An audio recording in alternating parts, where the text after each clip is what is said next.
Welcome to the Dr. LaKeischa show. We are here to talk about perimenopause and menopause. Welcome. So we are here. I'm here today in beautiful, sunny Maryland. Matter of fact, it is so hot. We are actually in the middle of a heat wave. It was 97 degrees in my car on the way home today. Hey, Dr. Lisa, thanks for joining. Hi, Wendell, this is my husband. Hi, honey, thanks for joining. We're gonna let a few more people, jump on before we start and dive into our discussion today. What I want you to do is as you jump on or as you look at this as, a replay, tag a friend. Somebody you know is suffering from certain symptoms, and we're going to talk about that. And this is going to be the place where they come for their survival guide. This is where you're going to come get your tools to help get them to and through perimenopause and menopause. And so the other thing I want you to do is, you see that button down there? Yeah, I think it's, over there. Yeah, that share button, that one. Punch that share button, share this, and help somebody today, because believe me, there is somebody that's going to need to know where to stop to get their survival guide. So we're just going to wait just a few more minutes to let a couple more people jump on so that they can know where to come for their survival guide. While we're waiting for them to join us, some of you may know me from House Call with Dr. Mac. That's our community where we talk about people connecting their health dots. We still have that podcast, so you can go to that page, you can like it, you can share it, you can follow. You can find that podcast on anywhere you get your podcast. You consume all your podcasting. So House Call with Dr. Mac is still available, still up and running, helping people connect their health dots. So I'm going to go ahead and dive into today's topic. I just want to welcome everyone once again to this show. It is the PMS show. I'm your host, Dr. LaKeischa. PMS, I know most people are just like, well, PMS, what is PMS? Is that thing that most women, get right before they have their cycle? Or there's another PMS. Perimenopause, menopause symptoms. So this is the PMS show. I got a question for you, ladies. Did you wake up in a body you don't recognize? Is everybody seeming to get on your last nerve? Does it feel like you're going crazy? Well, you know what? You're not alone. Trust me. And this is where you're going to come to get your survival guide. Well, today we're going to talk about 3 myths of perimenopause and menopause. The first myth is that you just go into menopause. There's just reproductive life, and then there's menopause, where there's something called perimenopause. And you know what? Women start experiencing those symptoms even in their 40s.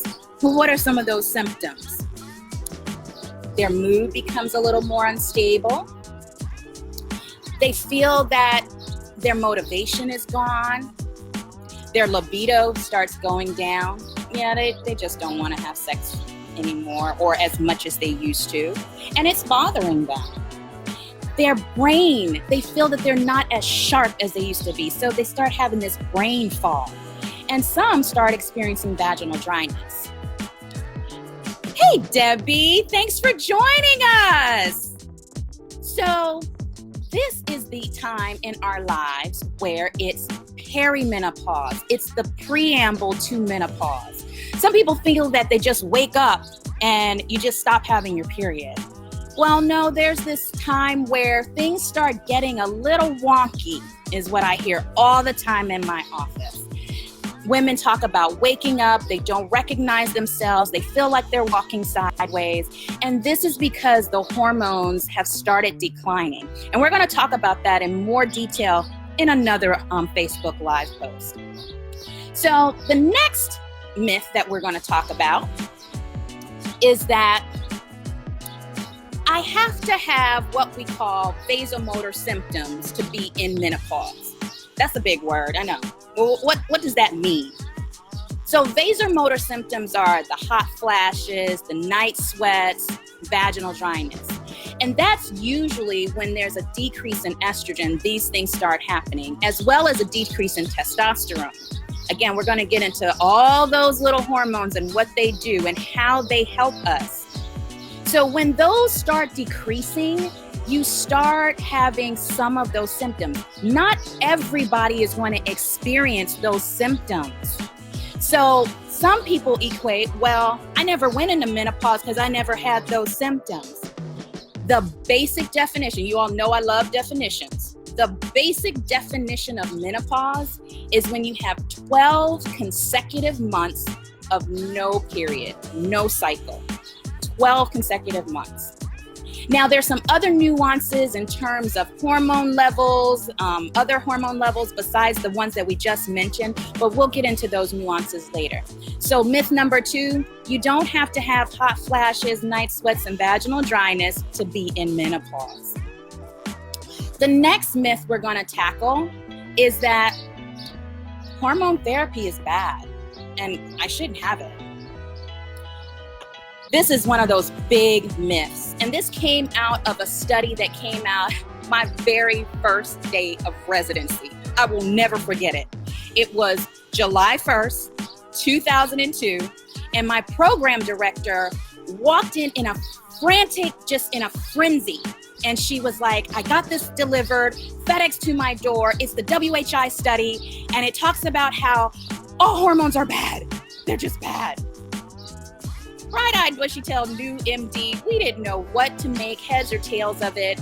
And I always say to my patients now that I feel that we as doctors really didn't do the best job in explaining that big study to our patients.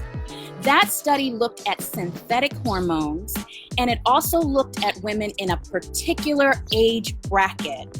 These women were 63 years and older, and they were trying to help them prevent a secondary cardiovascular event by giving them estrogens and progesterones. And so there were some adverse effects that came out of that study, but there were also some other great studies that emerged. And this is where we talk about bioidentical hormones. Bioidentical hormones look just like what your body makes.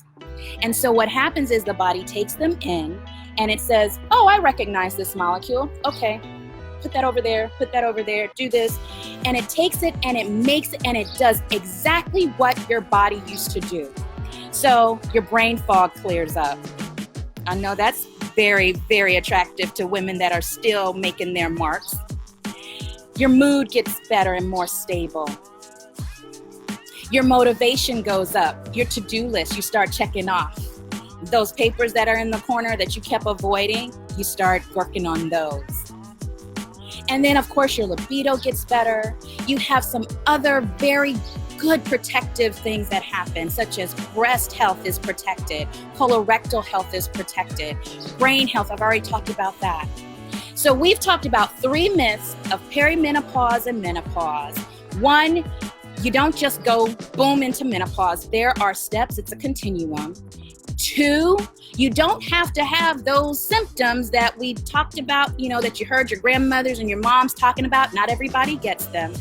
And 3, bioidentical hormones really do give you some good benefits and good quality of life. So I am so glad you joined us today. Remember that button in the corner?